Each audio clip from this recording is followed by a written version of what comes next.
Bismillahirrahmanirrahim. Elhamdülillahi Rabbil alemin. Ve sallallahu ala nebiyyina Muhammedin ve ala alihi ve ashabihi ecma'in. Emme ba'd. Aziz kardeşlerim, aziz Müslümanlar, hemşeki kimi her şeyden önce hamdolsun alemlerin Rabbi olan Allah'a. Allah'ın selamı olsun bütün peygamberlere, onların sonuncusu olan Muhammed sallallahu aleyhi ve selleme. Bildiğiniz gibi Allah Resulü sallallahu aleyhi ve sellemin adetinden iyidir ki öz sahabelerine, aile üzvlerine sallallahu aleyhi ve sellem bazı duaları, bazı hadisleri tekit ile öğretirdi.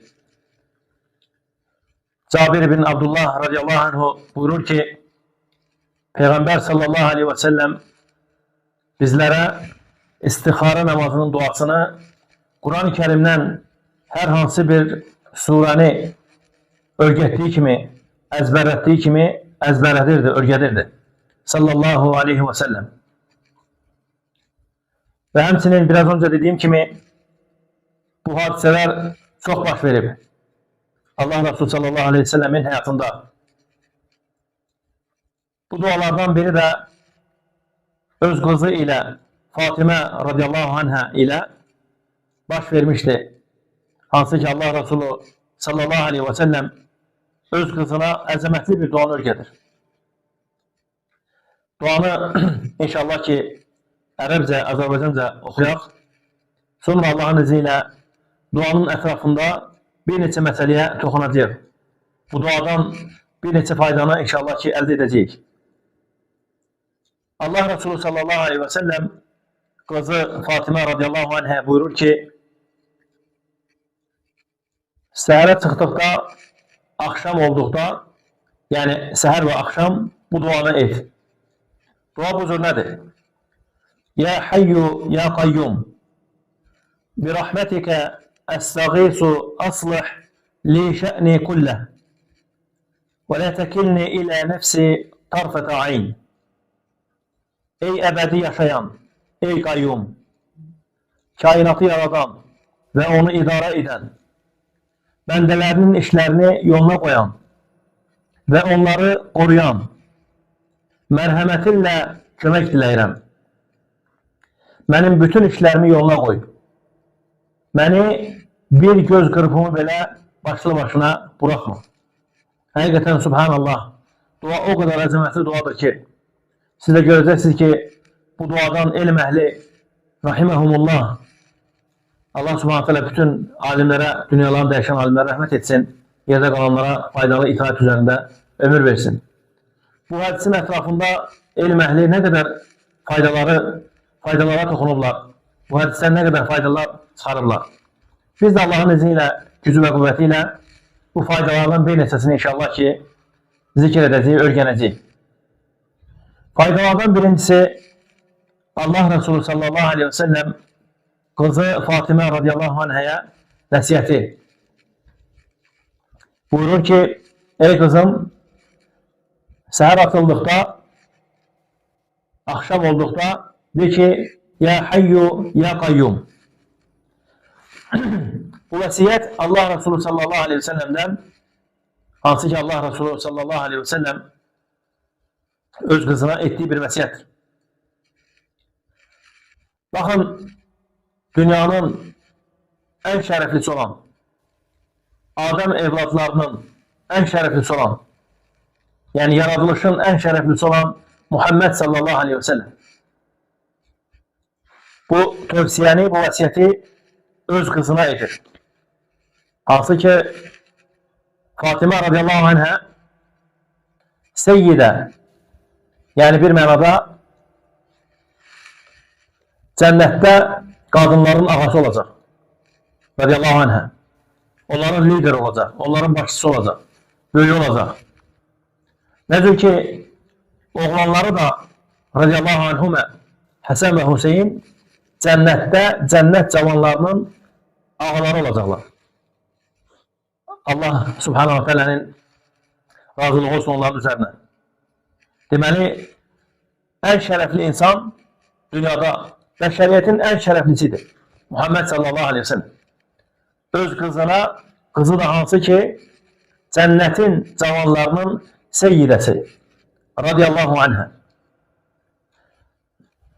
Bu dua o kadar əzəmətli duadır ki, siz də eşitdiyiniz kimi duada Ya Hayyu Ya Qayyum. Yani burada çağırış var. Allah'ı çağırmak var. Subhanahu wa ta'ala. Bu adlarla. Qayyum ve Hayy.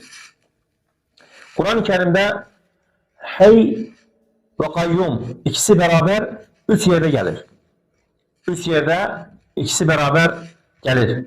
Yani Hayy ile Qayyum adları ikisi bir yerde 3 yerde geçir. Birincisi El-Bakara suresinde, ikincisi El-İmran suresinde, üçüncüsü de Taha suresinde. Gelin bu ayetlere bakalım. Bu ayetleri okuyup tefekkür edek, tedebbür edek. Hamınızın bildiğiniz kimi, yani Kur'an-ı Kerim'de en azametli ayetlerdendir. Allah subhanahu wa ta'ala buyurur ki Allahu la ilahe illa huvel hayyul kayyum. Ayetül Kursi. Allah, ondan başka hak mebud yoktur. Zatı ve kemalı, zatı ve kemal sıfatleriyle her şeye kadirdir. Bütün kainatı yaradan ve idare eden, bendelerini dolandıran ve onların işlerini yoluna koyan, ebedi ve ezeli odur. Subhanahu ve Teala. Bu birinci ayet. Hansı ki Ayetül Kursi'de geçen bu cümle. Allahu la ilahe illa huvel hayyul kayyum. İkinci ayette El-İmran suresinin birinci ayeti. Necə ki Allah subhanahu teala buyurur. Bismillahirrahmanirrahim. Elif lam mim. Allahu la ilahe illa huvel hayyul kayyum. Allah, ondan başka hak mebud yoktur. Ezeli ve ebedidir. Ezeli ebedi odur. Subhanahu ve Teala. Üçüncü ayette Taha suresinde necə ki Allah subhanahu teala buyurur ki وَعَنَتِ الْوُجُوهُ لِلْحَيِّ الْقَيُّمِ وَعَنَتِ الْوُجُوهُ لِلْحَيِّ الْقَيُّمِ. O gün üzler, bütün insanlar, ezeli ebedi olan, məxluqatın her işini yoluna koyan, onları dolandıran, Allah'a teslim olup zelil bir görkem alar. Tekrar edilen bu ayeti. O gün üzler, bütün insanlar, ezeli ebedi olan, məxluqatın her işini yoluna koyan, onları dolandıran, Allah'a teslim olup zelil bir görkem alar. Dedi ki barakallahu fikum, bu ayetler 3 yerde getir Kur'an-ı Kerim'de. Bunları ezberleyek. El-Bakara suresi, El-İmran suresi, Taha suresi. Kayyum hakkında öğrendik. Kayyum hakkında öğrendik ve dedik ki bunlar ikisi bir yere gelir. Ve hemsinin Hayy hakkında da Allah'ın Subhanahu ve Teala'nın bir neçə Kur'an-ı Kerim'de ayetleri var ki onlar hakkında bize haber verir. Ümumiyyətlə Hayy ne demektir? Allah'ın Subhanahu ve Teala'nın diri olmak sıfatına dalalet edir. El-Hayyu, Allah'ın Subhanahu ve Teala'nın diri olmak sıfatına dalalet edir. Diri olmak Allah'ın zatı sıfatlerindendir. Bilirsiniz Allah Subhanahu ve Teala'nın zatı ve fiili sıfatları var. Fiili sıfatlerinden misal olarak Allah Subhanahu ve Teala'nın her gece dünya samasına inmesi, özüne yaraşan şekilde. Buna fikir verin. Allah Subhanahu ve Teala'nın her gece dünya samasına inmesi şüphesiz ki özüne yaraşan şekilde. Bu Allah Subhanahu ve Teala'nın fiili sıfatıdır. Zatı sıfatlerinden de Allah Subhanahu ve Teala'nın hayy olması, Allah'ın diri olması. Subhanahu ve Teala. Allah nasip ederse inşallah ki bu hafta gelecekte derslerimiz olacak inşallah. Necə ki ayetler var Kur'an-ı Kerim'de. Allah Subhanahu ve Teala buyurur ki ebedi hemşe diri olan ancak odur. Subhanahu ve Teala. Ebedi hemşe diri olan ancak odur. Ondan başka bir ilah yoktur. Allah'a dini yalnız ona məxsus ederek, hiçbir şerik koşmadan ibadet edin. Subhanallah. Alemlerin Rabbi olan Allah'a hamd olsun. Amin. Elhamdülillahi hamden kesiren tayyiben mübareken fih. Elhamdülillahi Rabbil alemin. Hamd olsun alemlerin Rabbi olan Allah'a. Fikir verin ayette Subhanallah. Ebedi. Hemşe diri olan ancak odur Subhanahu Teala. Yani dirilik Allah'ın sıfatlerinden. Allah'a has olan bir sıfatdır Subhanahu Teala. Ama ölme məhkum olmaq bütün məxluqatın sıfatlerindendir. Her bir nəfs ölmən odadadır.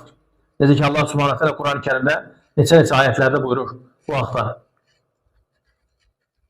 Dini yalnız ona məxsus ederek, hiçbir şerik koşmadan ibadet edin. Yani Allah'a hiçbir şerik koşmadan ona ibadet edin. Bilirsiniz bu haqda neçə Kur'an-ı Kerim'de ayetler var. Allah Subhanahu Teala özüne ibadete çağırır. Subhanahu ve Teala. Alemler Rabbi olan Allah'a hamd olsun. Başka bir ayette Allah Subhanahu Teala buyurur ki: وَتَوَكَّلْ عَلَى الْحَيِّ الَّذِي لَا يَمُوتُ. Ölmez, ebedi yaşayana tevekkül et. Ölmez, ebedi yaşayana tevekkül et. Peygamberimiz sallallahu aleyhi ve sellem dünyasında yaşarken bildiğiniz gibi meşhur bir hadisedir, meşhur kıssadır. Hansı ki Allah Resulü sallallahu aleyhi ve sellem dünyasında yaşarken Abu Bakr radıyallahu anhu azametli bir hutbe verir. Azametli bir hutbe verir. Hakikaten öyle bir dehşet idi ki Subhanallah. Bütün dünyanı dehşet bürümüştü. Allah Resulü sallallahu aleyhi ve sellem dünyasında yaşandı. Abu Bakr radıyallahu anhu bu manzarayı görür. Radıyallahu anhu onun fıkıhından idi. İnsanlara hutbe verir. Buyurur ki ya eyyuhen nas. Ey insanlar. Men kâne ya'budu Muhammeden enne Muhammeden kad mât. Ey insanlar. Kim Muhammed'e sallallahu aleyhi ve selleme ibadet edirdiyse artık Muhammed dünyasında yaşır. Sallallahu aleyhi ve sellem. وَمَنْ كَانَ يَعْبُدُ اللّٰهَ فَاِنَّ اللّٰهَ حَيٌّ لَا يَمُوتُ. Ama kim Allah'a ibadet edirdiyse Allah diridir. O hiç vakit ölmez. Subhanahu Teala. Fikir verirseniz. Yani Allah Resulü sallallahu aleyhi ve sellem dünyasında yaşanda Abu Bakr radıyallahu anhu çıkır böyle bir azametli hutbe verir insanlara. Ey insanlar! Sizlerden kimse Muhammed'e sallallahu aleyhi ve selleme ibadet edirdiyse şüphesiz ki orada hiç Muhammed'e ibadet edemez.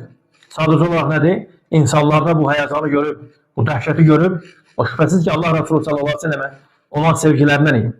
Fikirleşiyor ki bunları ayıtmak lazım. Ama siz Muhammed'e Rabbine ibadet edirdiniz. Sallallahu aleyhi ve selleme. Kim Muhammed'e ibadet edirse, Muhammed artık nedir? Dünyasında yaşayır. Ama kim Allah'a ibadet edirse, şüphesiz ki onlar hamısı Allah'a ibadet edirdi. Radiyallahu anh. Allah subhanahu teala diridir, o hiç vakit ölmez. Subhanahu ve teala. Fikir verin burada barakallahu fikum. Duada Peygamber sallallahu aleyhi ve sellem buyurur ki ya hayyu ya kayyum bi rahmetike estağisu aslih li şe'ni kulleh. Burada istigasa meselesi var. İstigasa kömek dilemek, yardım dilemek. Allah'tan yardım dilemek. Subhanallah. Bakın Allah'tan yardım dilemek meselesi öyle meselelerdendir ki hakikaten burada Allah'ın tevfiki, müvaffakiyeti lazımdır. O şəxslər ki buna müvəffəq olurlar, buna göre Allah'a həmd etsinlər. Allah'a həmd etsinlər ki Allah subhanahu teala onları müvəffəq edib tek olan Allah'tan istəyirlər. La ilahe illallah. La ilahe illallah. Yani insanın tek olan Allah'tan istemesi əzəmətli bir tevfikdir Allah'tan. Əzəmətli bir müvəffəqiyyətdir. Fikir verin. Subhanallah. İstigasa meselesi. Allah'tan yardım dilemek. Bütün meselelerde. Bu cümlelere fikir verin. Baxın ki, Peyğəmbər sallallahu aleyhi və səlləm nə cür nə əzəmətli bir duanı öyrədib qızı radiyallahu anhaya.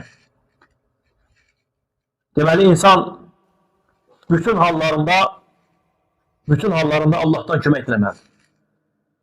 Yaxşı hallarında, firavan hallarında da, çətinlik anlarında da. Yaxşı anlarında da, firavanlıq içərisində olanda da, çətinlik içərisində olanda da. Allahdan kömək diləməli, yardım diləməlidir. Allaha dua etməlidir. Burada bəzi məsələlər var. Olduqca mühüm məsələlərdir. Şeyxülislam İbn Teymiyyə rahimehullah necə ki onun haqqında kitablarında keçir. Şeyxülislam İbn Teymiyyə özü haqqında xəbər verir. Deyir ki, bir ayəni deyir, bir ayənin 100'den çox deyir təfsirini oxuyurdum deyir. Subhanallah. Fikir verin bura. Bir ayənin 100'den çox təfsirini oxuyurdum. Sonra deyir ki, elə olurdu ki, hər hansısa bir məsələni fəhm eləyə bilmirdim. Başa düşə bilmirdim. Subhanallah. Deyir ki, insanların çox getmədiyi bir məscidə gedirdim. Hansı ki, o məscidlər, belə deyək də, məruf deyildi insanlar arasında. Böyük məscidlərdən deyildi. Belə deyək, kənd məscidlərindən. Kiçik bir məscidlər, hansı ki, insanlar orada az ibadət edirdi. O məscidlərin birine gedib deyir, rahiməhullah, alnımı və üzümü torpağa qoyurdum, subhanallah. Yəni, səcdə edirdim Allaha. Bu əslində həqiqi ubudiyyə. Yəni, bu qul olmaqdır. Şeyxülislam İbn Teymiyyə rahiməhullah qulluğu burada nədir? Təhqiq edirdi. Qulluğu nədir? Təhqiq edirdi. Nə deməkdir qulluğu təhqiq etmək? Yəni, qul olmasını, Allaha qul olmasını etiraf edir. Rahmetullah aleyh. Yəni, bu cür hallar, elə bir hallardır ki, subhanallah. Fikir verin. Məscidlərin birine gedirdim. Deyir, inirdim. Üzümü torpağa qoyurdum. Üzünü torpağa qoyub, alnını torpağa qoyub, səcdədə Allahdan nə istəyirdi? Bu cürə dua edirdi. Allahümme ya muallimə İbrahim allimni. Allahümme ya mufəhhimə Süleyman fəhhimni. Bu duaları edirdi, subhanallah. Ne deməkdir? Ey İbrahim'i örgədən, məni də örgət. Ey Süleyman'a aleyhisselam, ey Süleymana fəhim verən, mənə də fəhim ver. Mənim də fəhimimi aç. Məni də örgət. Bu duaya fikir versəz, Şeyxülislam İbn Teymiyyə rahimehullah nə cürə başlayırdı? Allahümme. Kimsə sual verər ki, nə deməkdir Allahümme? Yəni bilirsiniz, Allah Subhanahu Teala'nın adları var, sifətləri var Subhanahu Teala'nın. Yəni Allahı çağırmaq üçün hər hansı bir adıyla Allaha dua olunur. Niyə görə Şeyxülislam İbn Teymiyyə rahimehullah burada Allahümme duasını seçmişdir? Bunun sırrı nədir? Necə ki, onun tələbəsi olan İbn Qayyim rahimehullah bu haqda danışır. Yəni Allahümme duasında, duanın bu cürə başlaması haqqında. Əslində burada qrammatik olaraq yox, məna olaraq. Allahümme o deməkdir ki, Allahım, sənin bütün adlarınla səndən istəyirəm. Allahım, sənin bütün adlarınla səndən istəyirəm. Allahümme ya muallimə İbrahim. Yəni bir mənada, ey Rəbbim, sənin bütün ad və sifətlərinlə səni çağırıram. İstədiyi şey neymiş? Allimni, məni örgət. Fəhimni, mənim fəhmimi aç. Rahiməhullah. Fikir verdi, subhanallah, nə cürə dua edir Allah'a. Ona görə bizlərdən də birimiz, barakallahu fikum, Allah'ın subhanahu teala'ya bu cürə dua etmək. Yəni qul Allah'ın qarşısında zəlil şəklini almalı. Zəlil vəziyyətə düşməlidir ki, nədir? Hətta qulluğunu bildirsin. Qul olduğunu bildirsin. Allah'a dua etsin. Nə yaxşı olar ki, Allah bizim hamımıza nəsib etsin. Xoş o insanların halına. Bu hal nə zaman baş versin? Gecələr. Gecə namazlarında. Qalxıb Allah Subhanahu Taala'ya bu cürə dua etmək. Allahdan istəmək. Allahdan bağışlama diləmək. Hansı ki, biraz önce dedik ki, Allah Subhanahu Taala'nın dünya samasına eması haqqında. Allah Subhanahu Taala hər gecə dünya samasına nazil olur, özünə yaraşan şəkildə. Və yaxşı olar ki, bizlərdən birimiz həmin vaxtı oyaq olan. Sübh namazına 40 dəqiqə qalmış, 50 dəqiqə qalmış, 1 saat qalmış. Kim nə qədər bacarsa. Həmin vaxtı nədir? Gözəl şəkildə dəstəmaz almaq, 2 rükət nədir? Allah üçün namaz qılmaq. Baxın, bu duaları, bu cür çağırışları həmin o məqamlarda səcdədə Allahdan istəmək. Səcdədə o qədər dayanmaq lazımdır ki, hətta qəlblərimiz kövrəlib, gözlərimiz yaşarana qədər. Allah bizə nəsib eləsin, Subhanahu Teala, bu cür halda olmağı. Ona görə barakallahu fikum nədir? Çalışmaq lazımdır, biraz önce dediyim kimi, bu hala gəlib çatmaq. Yəni, bu cür olanda, qul həqiqətən, yəni insan özü də hiss edir ki, mən bunu Allah bizə də nəsib eləsin, təcrübə əhlinin həyatından danışıram. Biz insanlar görmüşük, Allaha sonsuz şəkildə misallar olsun. Bu cür insanlar həqiqətən var yer üzündə ki, onlar bu cür nədirlər? Yəni, həqiqətən insan, subhanallah, bu cür olanda həqiqi qulluğunu Allaha etiraf edir. Subhanahu Teala. Sonra hədisin sonunda, duanın sonunda fikir verin. وَلَا تَكِلْنِي إِلَى نَفْسِ طَرْفَةَ عَيْنِ. Subhanallah. Yəni, bu nəyi bildirir? Ey Rəbbim, nəfsimlə məni bir göz qırpımı qədər təkbətək qoyma. Bu nəyi bildirir? Onu bildirir ki, insanın Allaha möhtac olması. İnsan Allaha möhtacdır həqiqətən. Bütün hallarında, yeməyində, içməyində, oturmağında, durmağında, getməyində, gəlməyində, oxumağında, bütün hallarında insan Allaha möhtacdır, Subhanahu Teala. Tarfətə ayn, nə demək? Göz qırpımı, Subhanallah. Bir göz qırpımı qədər Allahım təkbətək məni qoyma. Onsuz da Allah qorusun, insan özü bir göz qırpımı qədər təkbətək qalsa, Allahın yardımı olmasa, kömək olmasa, insan həlak olar, Allah qorusun. Vallahi, insan həlak olar. Amma Allah Subhanahu Teala insanları bir göz qırpımı qədər belə nədir? Təkbətək qoymur, Allah'a akbar. Baxın, Allah Subhanahu Teala'nın bizim üzərimizə olan lütfüne, rəhmətinə, mərhəmətinə. Ənəllaha xalaqana və razaqana və ləm yetrukna həmələn. Subhanallah. Allah bizi xəlq edib, bizi ruzlandırıb və bizi öz başına, başlı başına bırakmayıb. Subhanahu Teala. Siz düşünün ki, Subhanallah, bu hal əksi olsa, insanlar öz başına qalsalar, yəni insanları idarə edən olmasa, Allah korusun, insanların halıcı olur, Allah korusun. Ona görə وَلَا تَكِلْنِ إِلَى نَفْسِ طَرْفَةَ عَيْنِ. Duaya fikir verin. Ya Hayyu Ya Qayyum. Bu duanı ezberlemek lazım. Peygamberimiz sallallahu aleyhi ve sellem Fatime radıyallahu anh'a ne dedi? Dedi ki, ey kızım, her gün bu duanı seher ve akşam denen. Ya Hayyu Ya Qayyum. Bi rahmetike estağisu aslih li şe'ni kulleh. Ve la tekilni ila nefsi tarfata ayn. Həqiqətən olduqca əzəmətli bir duadır. Biz Allah'tan istəyirəm ki, Allah Subhanahu Teala eşitdiklərimizi bizim üçün faydalı etsin. Allah'tan dilərim ki, Allah Subhanahu Teala bizi sözlərimizə və əməllərimizə ixlaslı olan kullarından etsin. Barakallahu fikum və əhsənallahu ileykum. Subhanakallahu və bihamdik. Əşhədu en la ilahe illa ente estağfiruka və atubu ileyk.